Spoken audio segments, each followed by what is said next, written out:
करायचा आहे, जो सबट्रॅक्ट करायचा आहे त्याला अपोजिट डायरेक्शन मध्ये ड्रॉ करा. म्हणजेच याची डायरेक्शन चेंज करा, याची डायरेक्शन रिव्हर्स करा. अशी असेल तर अशी. मग आता हा आणि हा ऍड करायचे. म्हणजे V2 या व्हेक्टरमध्ये हा व्हेक्टर आपण ऍड करत आहोत असं इमॅजिन झालं पाहिजे, असा भास आपल्याला झाला पाहिजे. ऍक्च्युअली आपण काय करत आहोत, याच्यातून याला मायनस करत आहोत, याच्यातून याला मायनस करत आहोत. पण असं सबट्रॅक्शन नसतं. सबट्रॅक्शन म्हणजेच काय असतं, सिम्पली ॲडिशन.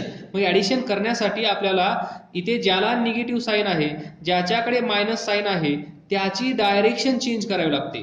मग आपल्याला हे दोन व्हेक्टर भेटतात. ते दोन व्हेक्टर मी वेगळे ड्रॉ करतो. आता पहा, हा वेक्टर कोणता आहे, वेक्टर V2. आता हा वेक्टर कोणता आहे, -V1 हा वेक्टर. मग आता अँगल पण पाहिजे. या दोघांमध्ये अँगल किती होता, 90. तर या दोघांमध्ये अँगल किती असेल, 90. हे तर सांगण्याची गरजच नाही, 90. बरोबर. आता हे सिंपल झालं आहे. दोन व्हेक्टर आपल्या समोर आहेत. दोन व्हेक्टर बाबांनो दोन व्हेक्टर आपल्या समोर आहेत. आणि हे दोन व्हेक्टर सिंपली आपल्याला ऍड करायचे आहेत. सिंपली ऍड करायचे आहेत. ऍडिशन तर आपण पाहिलंच आहे, सिंपली ऍडिशन. आता इथून तुम्ही पुढे जाऊ शकता, कारण हा व्हेक्टर दोघांना आपण ऍड कसं करतो आणि ऍड केल्यानंतर आपल्याला यांचा रिझल्टंट भेटतो. रिझल्टंट इथे रिझल्टंट काय आहे पहा. या दोघांची सबट्रॅक्शन केल्यानंतर आपल्याला काय भेटत आहे, change in velocity. Change in velocity आपण असं लिहितो, डेल्टा व्ही. त्याचं मॅग्निट्यूड, याचं मॅग्निट्यूड, हा वेक्टर आहे, हा वेक्टर आहे, हा वेक्टर आहे, याचं मॅग्निट्यूड काय करावं लागेल, वेक्टर मॅग्निट्यूड. इकडे पण V2 वेक्टर मायनस किंवा प्लस लिहा, ब्रॅकेटमध्ये V1 असं लिहा, हा वेक्टर आणि हा मॉड म्हणजे याचं मॅग्निट्यूड. हे तर तुम्हाला आता पाठच झाला आहे, हे सांगण्याची गरज नसावी. मग हे आपण सोडवतो कसं, याचं मॅग्निट्यूड कसं फाइंड करतो आपण, हा असेल आपला डेल्टा व्ही. आता इथे मी ॲरो दाखवत नाही, कारण हे मॅग्निट्यूड आहे, किंवा दाखवतो. हा वेक्टर आहे, याचं मॅग्निट्यूड डेल्टा व्ही.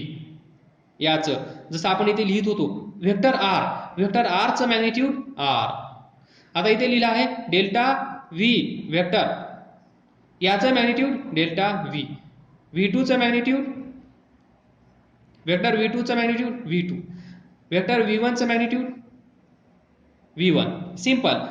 इथे Q P काहीच मी चेंज करत नाही, जशास तसं सांगत आहे. So delta V is equal to square root of पहिला वेक्टर त्याचा स्क्वेअर, दुसरा वेक्टर नॉट वेक्टर त्याचं मॅग्निट्यूड. आता हे रिव्हर्स केलं आहे, म्हणजे सबट्रॅक्शन आहे. इथे पहा सबट्रॅक्शनच्या वेळेस इथे काय असतं, -2V1 V2 आणि अँगल काय असेल इथे, कॉस अँगल पहा, दोन व्हेक्टर मधला अँगल किती आहे, 90, किंवा कॉस थिटा लिहितो आणि एक स्टेप वाढवतो. Delta V is equal to हा V1 काय आहे, V1 10 आहे, 10चा स्क्वेअर. V2 काय आहे, 10च आहे, त्याचा स्क्वेअर. V ची व्हॅल्यू चेंज होत नाहीये. त्यांनी सांगितलं आहे uniform speed of 10 metre per second, फक्त डायरेक्शन चेंज होत आहे, म्हणून सगळा घोळ होत आहे. 10 square plus 10 square minus 2. V1 किती आहे, 10. V2 किती आहे, 10 कॉस थिटाची व्हॅल्यू किती आहे, या दोघांमधला अँगल किती आहे, 90. सो 90. 10चा स्क्वेअर 100, या 10चा स्क्वेअर 100. सर 10चा स्क्वेअर 10च असेल ना. तर इथे पहा कॉस 90ची व्हॅल्यू किती आहे, कॉस 90ची व्हॅल्यू कोण सांगेल 0. बरोबर. मग हे सर्व 0 होऊन जाईल. Delta V is equal to, हे पहा याला मी असं लिहितो, स्मार्ट वर्क करतो. 100 प्लस 100 200, 100 इंटू 2 200, काहीच चेंज नाही. मग याचं स्क्वेअर रूट आपल्याला फाइंड करता येतं. याचं स्क्वेअर रूट किती असतं, 10 root 2. So delta V is equal to 10 root 2. आलं लक्षात? This is in metre per second. म्हणजे लक्षात ठेवा, हा सर्क्युलर ट्रॅक सुरुवातीला तो इथे होता 10 मीटर पर सेकंद, 1/4 रिव्होल्यूशन झाल्यानंतर तो इथे आला, बरोबर? म्हणजे हा एक वेक्टर आणि हा एक वेक्टर, हे दोन वेक्टर वेगवेगळे आहेत. इथून जर हा सर्कल गायब केला तर आपल्याला दोन वेक्टर दिसतील. सिम्पली v1 वेक्टर दिसेल आणि इथे आपल्याला v2 वेक्टर दिसेल. तर या टेल टेल एकमेकांना भेटवायचे बस, आणि मग वेक्टर सबट्रॅक्शन नंतर ऍडिशन. आता आपल्याला मॅग्निट्यूड भेटलं. लक्षात ठेवा, डेल्टा v म्हणजे असतो v2 minus v1 final minus initial. Change find करायचा असेल कुठल्याही गोष्टीचा, कुठलाही चेंज फाइंड करायचा असेल तर फायनल मायनस इनिशियल आपण असं करत असतो. So final v2 initial v1 हे आपण असं लिहित असतो, आणि हेच आपण इथे फाइंड केलं आहे. सो आता आपल्याला फाइंड काय करायचं आहे? आता आपल्याला फाइंड करायचं आहे, सांगा लवकर, डायरेक्शन. आपण मॅग्निट्यूड फाइंड केलं, पार्टिकल इथून इथे गेला तर चेंज किती झाला त्याची डायरेक्शन पहा. डायरेक्शन इथे आपण दाखवली आहे, इथे पहा याची डायरेक्शन कशी आहे, इकडे आहे. याची डायरेक्शन इकडे आहे. हीच डायरेक्शन आपल्याला फॉर्म्युला यूज करून पण फाइंड करता येते, किंवा तुम्हाला कळलं असेल याची व्हॅल्यू 10 आहे, याची व्हॅल्यू 10 आहे. जेव्हा दोन वेक्टर सेम असतात तेव्हा त्यांचा रिझल्टंट कुठून जातो? सेंटर मधून. म्हणजे या साईडला 45 डिग्री अँगल असेल, या साईडला 45 डिग्री अँगल असेल, तर हे लॉजिकली झालं, ही एक स्पेशल केस झाली. पण ते फाइंड पण कसं करायचं? जर असं नसेल तर काय करायचं? तर आपल्याकडे काय आहे? हा वेक्टर आहे v2, हा वेक्टर आहे, तर पहा हा दुसरा वेक्टर हा मायनस v1. ऍक्च्युअली तो इथे आहे, सुरुवातीला तो पार्टिकल ईस्ट डायरेक्शन मध्ये आहे v1. पण सबट्रॅक्शन करण्यासाठी आपल्याला याला इकडे रिव्हर्स करावं लागलं. मग या दोघांचा रिझल्टंट असा भेटतो आपल्याला. रिझल्टंट म्हणजे change in velocity delta v. याचं मॅग्निट्यूड v2, याचं मॅग्निट्यूड v1. तर इथे पहा आपल्याला फाइंड करायचा आहे हा अँगल थीटा. डायरेक्शन फाइंड करायची म्हणजेच इथे काय फाइंड करायचं तुम्हाला? अँगल. हा अँगल भेटला तर ही डायरेक्शन आपल्याला दाखवता येईल. तर tan theta is equal to, तुम्हाला माहित आहे, याला इकडे शिफ्ट केलं तर काय भेटतं? हा इथे येईल, सॉरी डाव असा असेल एरो, असं असं आणि हे असं. ट्रायंगल सिक्वेन्स मध्ये कंप्लीट झाला पाहिजे, असं असं आणि असं. तर याच्या समोरची बाजू काय आहे? v2, that is v2 divided by या अँगलच्या ऍडजस्टंट साइड काय आहे?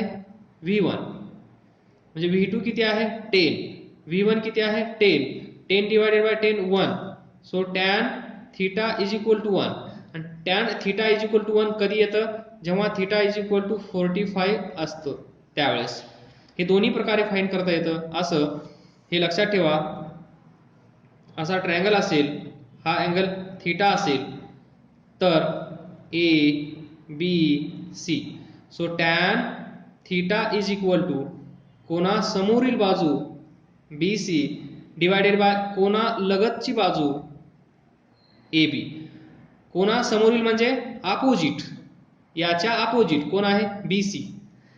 थीटाच्या ऍडजेसंट कोण आहे? A B. So divided by A B. असंच इथे आपल्याला थीटा फाइंड करण्यासाठी याच्या समोर इथे कोणीच नव्हतं, पण याच्या समोर आपण याला पॅरलली शिफ्ट करू शकतो. म्हणजेच याच्या समोर कोण असेल? v2. याच्या शेजारी कोण आहे? v1. मग समोरचा v2 divided by adjacent v1. मग v2 ची व्हॅल्यू 10 आहे, v1 ची व्हॅल्यू 10 आहे, आणि सिंपली आपण सॉल्व्ह करू शकतो. Tan theta is equal to 1, theta is equal to 45 degree. आता आपण सॉल्व्ह करूया नेक्स्ट. तर पहा, सर्क्युलर ट्रॅक सेकंड केस. याचे 4 पार्ट इक्वल करा. सुरुवातीला तो इथे आहे ईस्ट डायरेक्शन मध्ये. हाफ रिव्होल्यूशन म्हणजे तो कुठे असेल, इथे असेल. इथे असेल तर त्याची डायरेक्शन अशी असेल, बरोबर. हा V1 वेक्टर V1, हा फायनल आहे म्हणून वेक्टर V2. तर आता समज एक वेक्टर आपल्या समोर आहे, दुसरा वेक्टर आपल्या समोर आहे, बस काम खतम. या दोघांचा रिझल्टंट फक्त आपल्याला फाइंड करायचा असतो. तर आता या फिगर मधून हा सर्कल गायब करा. मग सर्कल गायब करण्यासाठी काय करावं लागेल, हा वेक्टर पाय ते ड्रॉ करतो मी. इमॅजिन करा हा वेक्टर V1, याच्या बरोबर अपोजिट इथे आहे दुसरा वेक्टर असा, तो आहे वेक्टर V2. आता याला जर पॅरलली शिफ्ट केलं, आपल्याला काय पाहिजे असतं, टेल टू टेल वेक्टर मध्ये ऍडिशन करण्यासाठी ते दोन वेक्टर एकमेकांचे शेजारी असले पाहिजेत. हा वेक्टर एकमेकांचा शेजारी असला पाहिजे, पण इथे शेजारी नाहीये, कोसो दूर आहेत. हा इथे आहे, हा साऊथला आहे, हा नॉर्थला आहे, हा नॉर्थला आहे, हा साऊथला आहे. या दोघांमध्ये खूप दुरावा आहे. तर पॅरलोग्राम लॉ काय सांगतो, हे दोन वेक्टर, या दोन वेक्टरचं रिझल्टंट आपल्याला फाइंड करायचं असेल, या दोन वेक्टरचा रिझल्टंट आपल्याला फाइंड करायचा असेल, तर हे दोन वेक्टर एकमेकांच्या शेजारी असले पाहिजेत. मग शेजारी असण्यासाठी वेक्टरमध्ये काय अलाउड आहे, पॅरलल शिफ्टिंग. तर याला पॅरलली असं खाली घेऊन या, याला पॅरलली इकडे घेऊन या. हा वेक्टर ना या ॲरो दाखवला याच्या मोशनचा, या डायरेक्शन मध्ये या वेक्टरला असाच घेऊन या. मग काय होईल पहा, तुम्हाला असं दिसेल. मग याला काय म्हणतो आपण, हा वेक्टर आहे V2, वेक्टर पहिला V1, वेक्टर 2 दुसरा. आता ही केस पहा, हे दोन एकमेकांना पॅरलल आहेत, पण ही केस कोणती आहे, anti parallel.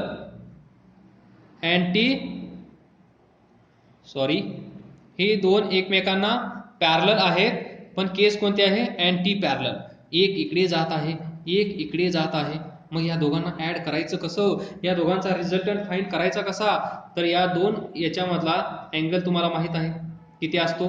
Anti parallel case मध्ये vector 1 vector 2 Bhargava, very good, 180.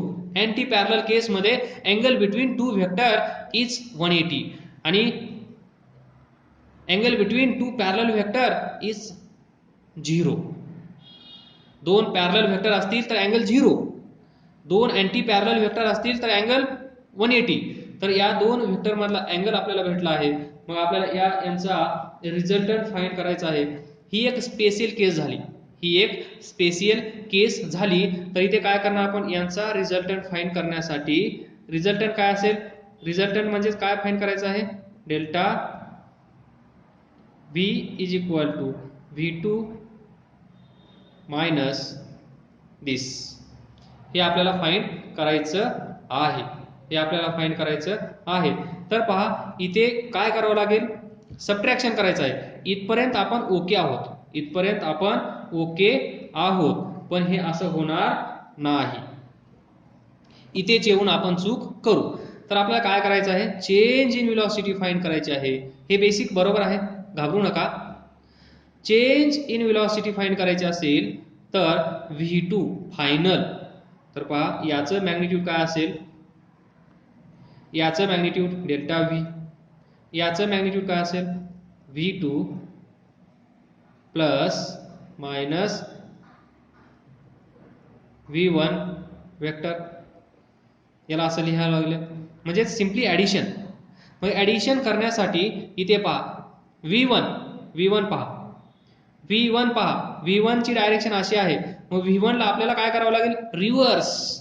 लक्षात ठेवा, सबट्रॅक्शन ऑफ वेक्टर करत असताना एक वेक्टर हमेशा रिव्हर्स होणार म्हणजे होणार.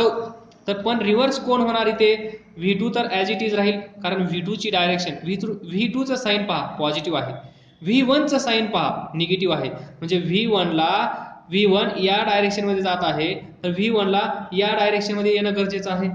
तर मी ड्रॉ करतो हा पॉइंट टेलवाला, टेल टू टेल हा वेक्टर V2. त्यानंतर वेक्टर V1 ला रिव्हर्स करायचा आहे, तो पण याच्यावरच ओव्हरलॅप होईल. बरोबर, आता याच्यावरच ओव्हरलॅप झाला तर तुम्हाला दिसणार नाही, दिसावा म्हणून मी अजून एक दुसरा ॲरो काढतो. हा रेड कलर म्हणजे V1 रिव्हर्स केल्यानंतर V1 ला रिव्हर्स करायचं, ज्याला मायनस करायचं. तर पहा,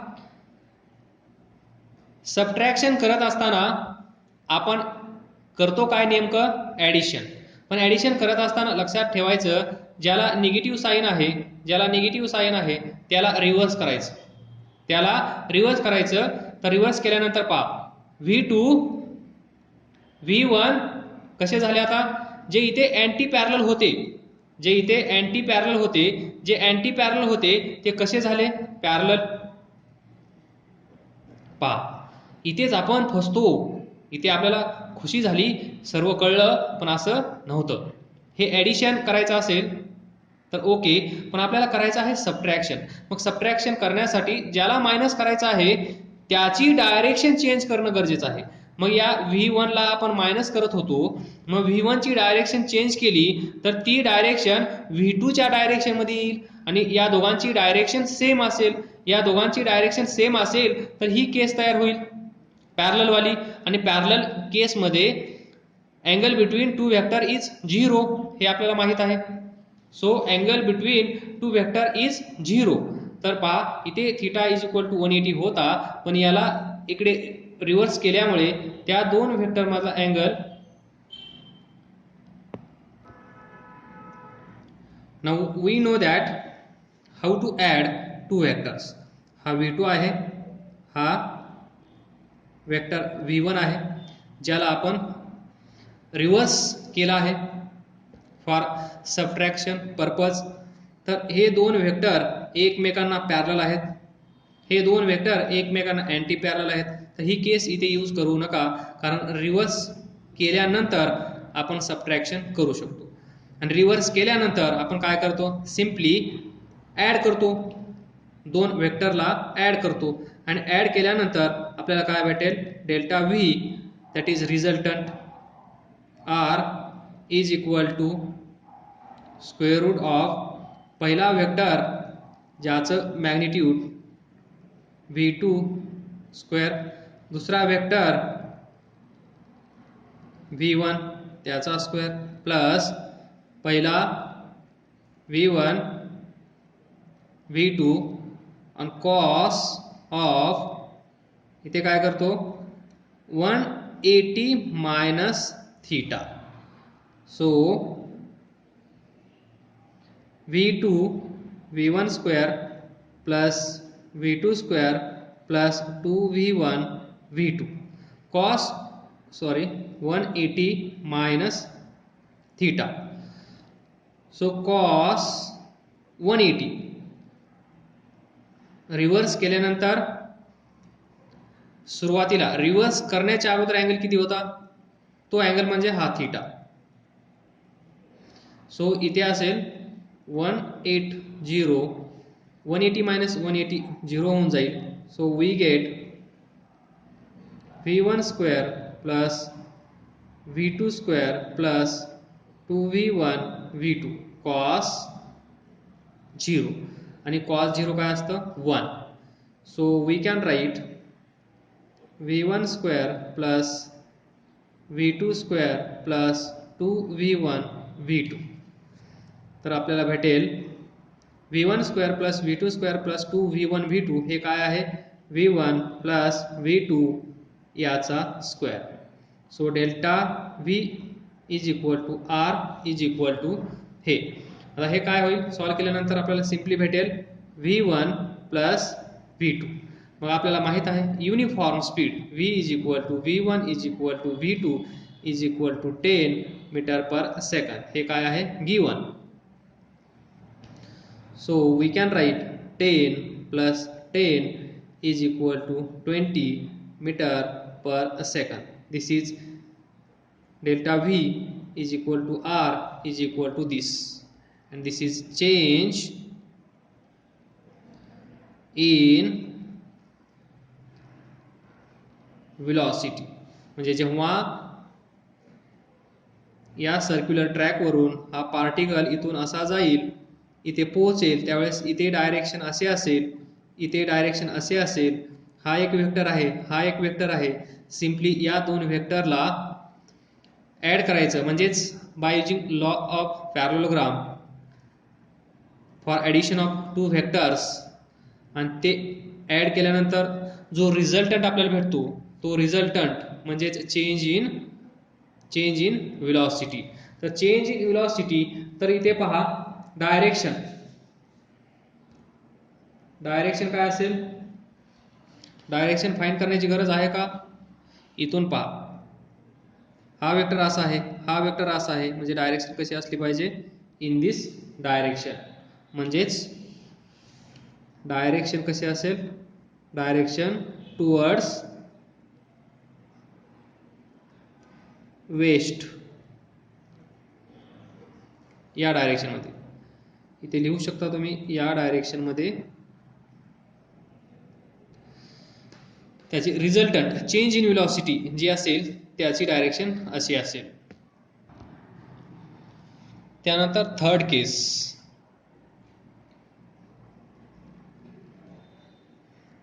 आहे 3/4 रिव्होल्यूशन. 3/4 रिव्होल्यूशन.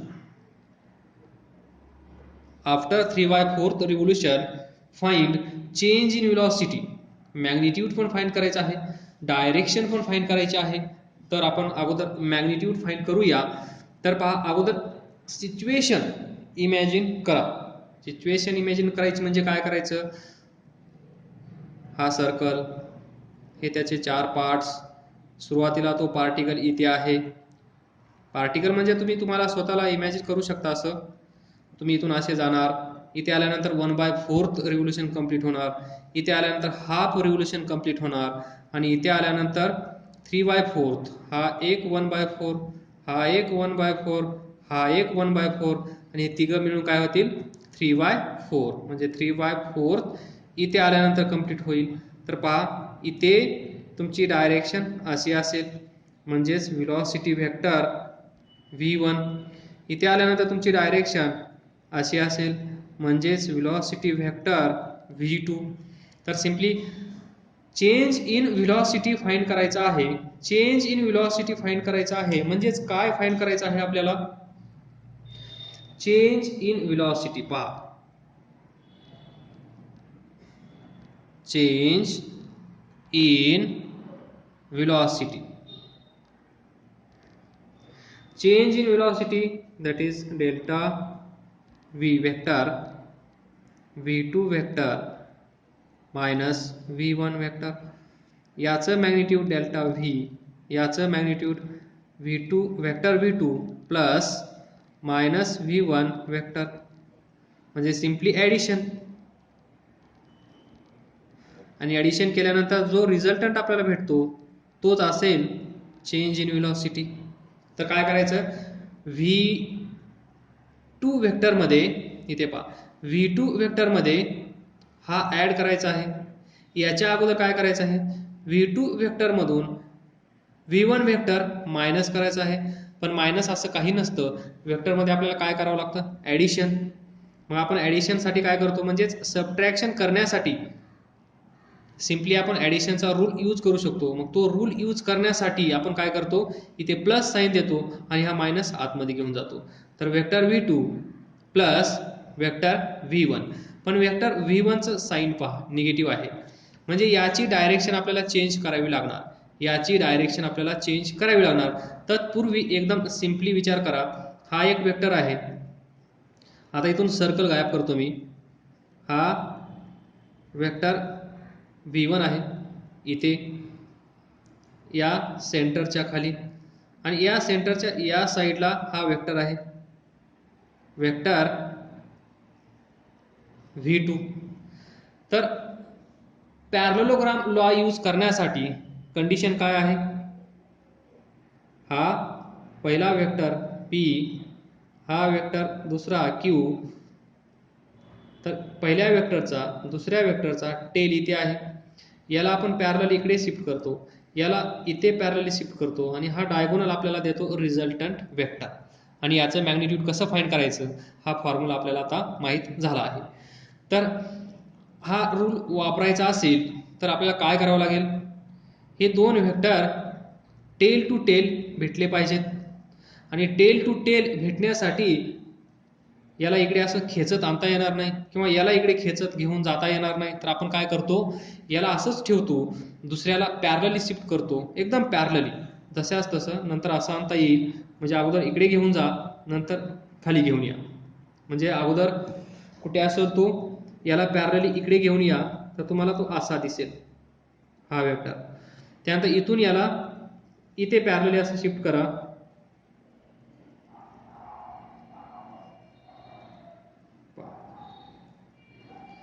हा असेल वेक्टर v2. येते का लक्षात?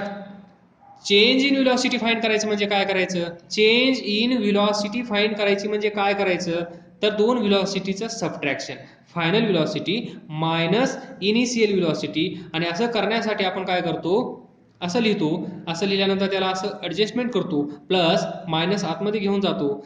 म्हणजेच आपल्याला सबट्रॅक्शन करण्यासाठी सिंपल ॲडिशनचे रूल यूज करता येतील. आणि इथे पहा, ॲडिशन करत असताना इथे पण पॉझिटिव्ह असला पाहिजे, इथे पण पॉझिटिव्ह असला पाहिजे, पण या व्हेक्टरचा साईन कसा आहे, निगेटिव्ह. म्हणून हा जो व्हेक्टर आहे पहिला, ज्याला इथे निगेटिव्ह साईन आहे, याची डायरेक्शन चेंज केली की आपलं काम फत्ते. आणि डायरेक्शन चेंज केल्यानंतर सिंपल ॲडिशन आपण करू शकतो आणि ॲडिशन केल्यानंतर रिझल्टंट आर भेटतो, म्हणजेच आपल्याला चेंज इन व्हेलॉसिटी भेटेल. तर तेच करण्यासाठी सिम्पली हे दोन व्हेक्टर मी अगोदर इथे काढून घेतले, v1 इथे काढून घेतला आणि v2 इथे काढून घेतला. पण हा आर फाइंड करण्यासाठी, हा आर म्हणजेच रिझल्टंट व्हेक्टर, त्यासाठी कंडिशन काय आहे, पहिल्या वेक्टरचा टेल दुसऱ्या वेक्टरचा टेल एकमेकांना भेटले पाहिजेत. मग एकमेकांना भेटवण्यासाठी मी कोणतं लॉजिक यूज करतो, पॅरलल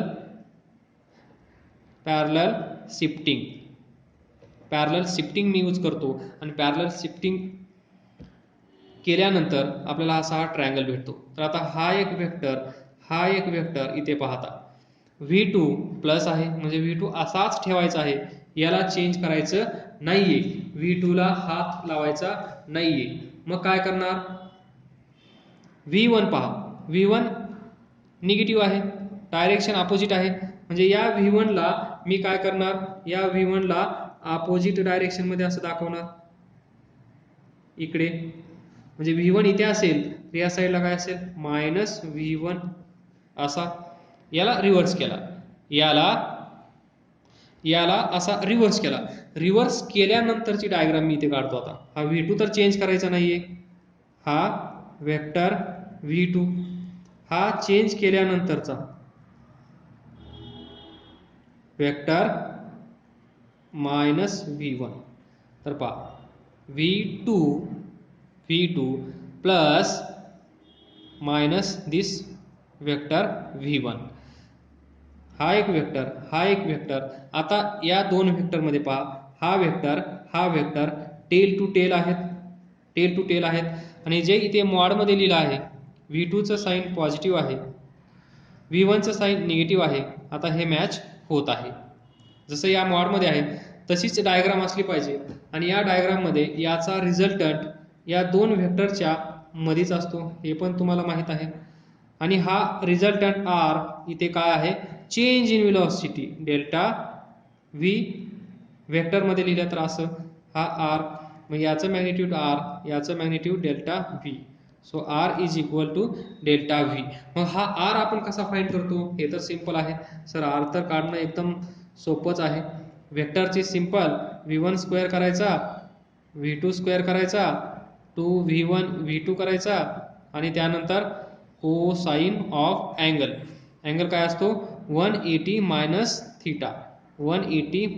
थीटा. थीटा म्हणजे सुरुवातीचा अँगल, रिव्हर्स करण्याच्या अगोदरचा अँगल. रिव्हर्स करण्याच्या अगोदर v1 इथे होता, v2 इथे होता, तर हा अँगल किती आहे, 90. सो थीटाची व्हॅल्यू काय असली ते 90. त्यानंतर याला व्यवस्थित सॉल्व करा. v1 square plus v2 square plus 2v1 v2 आणि 180 मायनस 90 काय येईल कॉस 90. कॉस 90 काय असतो? सो कॉस 90 झिरो असल्यामुळे ही टर्म झिरो होऊन जाईल. मग ब्रॅकेटमध्ये काय असेल v1 square plus v2 square. मग कुठे लिहूया तर पहा r is equal to square root of v1 square plus v2 square. v1 10 आहे 10चा स्क्वेअर, v2 10 आहे 10चा स्क्वेअर. हे किती येईल 200. 200लाच आपण असं लिहू शकतो 100 इंटू 2. 100चं square root 10 root 2 metre per second. This is r is equal to delta v is equal to change in velocity तुम्ही लिहू शकता. सो ज्यावेळेस पार्टिकल या सर्क्युलर ट्रॅकवरून इथून इथे जाईल, त्यानंतर इथे येईल, त्यानंतर इथे येईल, त्यावेळेस याची डायरेक्शन अशी असेल, इथे अशी असेल, तर इथे चेंज इन व्हेलॉसिटी किती होईल? Change in velocity 10 root 2 metre per second. तर पहा case number 4 in short discuss करेन, तुम्हाला सॉल्व करायचं आहे. आफ्टर वन रिव्होल्यूशन एक रिव्होल्यूशन झाल्यानंतर पहा हा सर्क्युलर ट्रॅक हे 4 पार्ट 1/4 1/4 1/4 1/4 म्हणजे एक रिव्होल्यूशन कंप्लीट झालं. सुरुवातीला तो पार्टिकल इथे होता वेक्टर v1. शेवटी एक रिव्होल्यूशन झाल्यानंतर ही पार्टिकल तो कुठे असेल? इथेच असेल, म्हणजे v2 पण इथेच आहे. तर सिम्पली पहिला वेक्टर v1 त्यानंतर दुसरा वेक्टर, दोघांची साईज लेंथ तेवढीच असेल. समजण्यासाठी मी 2 ॲरो काढत आहे. तर 2 ॲरो एकावर एक काढल्यानंतर कळणार नाही, म्हणून डिफरन्शिएट कळण्यासाठी मी तुम्हाला 2 ॲरो दाखवत आहे. सो v1 हा v2 वेक्टर, तर दोघांचे टेल टू टेल भेटलेले आहेत. पण आपल्याला काय करायचं आहे? चेंज इन व्हेलॉसिटी कशी काढतो आपण? Delta v is equal to v2 minus v1. आता वेक्टर वगैरे काही लिहित नाही, तुम्हाला समजत असेल. Delta v is equal to v2 minus v1 किंवा लिहिलं तरी चालेल, कारण त्याच्याशिवाय तुम्हाला कळणार नाही. तर हे 2 वेक्टर सबट्रॅक्ट करायचे, म्हणजेच काय करतो आपण? Vector v2 plus minus vector v1 आणि याचंच मॅग्निट्यूड आपण फाइंड करतो. Delta v is equal to mod of v2 vector plus हा वेक्टर v1. मग याचं रिझल्टंट तुम्हाला फाइंड करता येतं. तर इथे निगेटिव्ह साईन आहे.